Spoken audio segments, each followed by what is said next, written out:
നമുക്കേ അയില ഇത് വറുത്ത് വെച്ചേക്കണേ എന്താ ചുമ്മാ വെറുതെ മുളക് പൊടിയും മഞ്ഞൾപ്പൊടിയും ഉപ്പും ചേർത്ത് വെറുതെ വറുത്ത് വെച്ചേക്കണേന് അത് നമുക്ക് ഇനി ഒരു കറിയാക്കാം. ഇതിനകത്ത് സവാള, പച്ചമുളക്, ഇഞ്ചി, വെളുത്തുള്ളി, ഇഞ്ചി ചതച്ചിട്ടേക്കണേ എന്താ എല്ലാം കൂടി. പച്ചമുളക് ഇത്തിരി അധികം വേണം കേട്ടോ, അതാണ് ഇതിൻ്റെ ടേസ്റ്റ്. ഞാൻ പച്ചമുളക് കുറേ എടുത്തിട്ടുണ്ട് വേണ്ട. അപ്പോൾ ഇതെല്ലാം കൂടി നന്നായിട്ട് വെളിച്ചെണ്ണയിൽ വഴറ്റണം.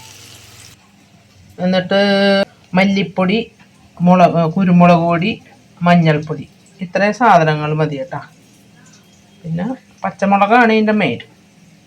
ആ സവാള എല്ലാം വഴന്ന് വരുമ്പോൾ ഈ പൊടിയും ഇട്ട് നല്ലോണം വഴറ്റി തേങ്ങാപ്പാലൊക്കെ ഒഴിച്ച് എടുക്കുക. തേങ്ങാപ്പാൽ നല്ല കുറുകൻ പാല് വേണേ. അപ്പോൾ പൊടികളെല്ലാം ഇട്ട് കൊടുത്തട്ടാ. മല്ലിപ്പൊടി, കുരുമുളക് പൊടി, മഞ്ഞൾപ്പൊടി, അതെല്ലാം നല്ലോണം ഒന്ന് മൂക്കണ വരെ നല്ലോണം ഇളക്കി കൊടുക്കുക. എന്നിട്ട് വേണം നമ്മുടെ മെയിൻ ഇൻഗ്രീഡിയൻ്റായ തേങ്ങാപ്പാൽ. അടിപൊളി ടേസ്റ്റാണ് കേട്ടോ. എന്നിട്ട് ഇതിൻ്റെ കൂടെ പുളിക്ക് നമ്മൾ വിനാഗിരിയാണ് ഒഴിക്കണത്. വിനീഗറേ, കുറച്ച് വിനീഗർ ഒഴിക്കണേനെ.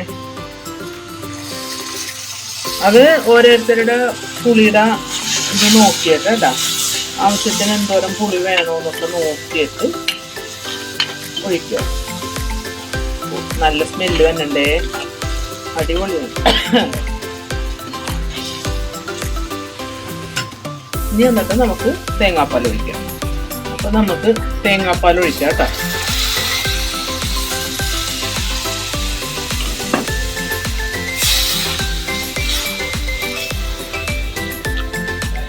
ഇത് നല്ലോണം എണ്ണ തെളിഞ്ഞ് വന്ന വരെയൊക്കെ വെക്കണം കേട്ടോ. ഇത് തേങ്ങാപ്പാലൊക്കെ ഇട്ട് കൊടുത്ത് ഇത് നല്ലോണം ഒന്ന് തിളച്ച് വരുമ്പോഴത്തേനും തിളക്കാറാകുമ്പോഴത്തേനും നമ്മൾ മീനിട്ട് കൊടുക്കണം കേട്ടോ.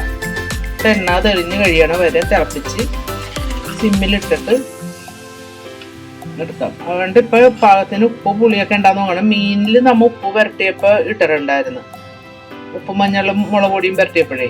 അപ്പം ഉപ്പ് നോക്കിയിട്ട് വേണം ഇടണേ. മീൻ നോക്കിയിട്ട് മാത്രം, മീൻ ഇട്ട് കഴിഞ്ഞ് തിളച്ച് കഴിഞ്ഞിട്ട് മാത്രം ഉപ്പ് പാകത്തിന് നോക്കിയാൽ മതി. അപ്പോൾ നമ്മുടെ കറിയൊക്കെ റെഡിയായി വന്നിട്ട് നമ്മുടെ കറിയൊക്കെ റെഡിയായിട്ടാ കണ്ട. ഇനി കുറച്ചു നേരം കൂടി കഴിയുമ്പോൾ ഇത് നല്ലോണം എണ്ണ തെളിഞ്ഞ് നല്ല ഭംഗിയാവും. എണ്ണ തെളിഞ്ഞ് വരണം, അതാണ് ഈ കറിയുടെ ഫിനിഷിങ്. ഓക്കെ, എല്ലാവരും ട്രൈ ചെയ്യണേ. എപ്പോഴും വീഡിയോ എടുക്കുമ്പോൾ മറന്നു പോകും. ഇന്നെല്ലാം കറക്റ്റായിട്ട് ചെയ്തിട്ടുണ്ട്. Okay, thank you.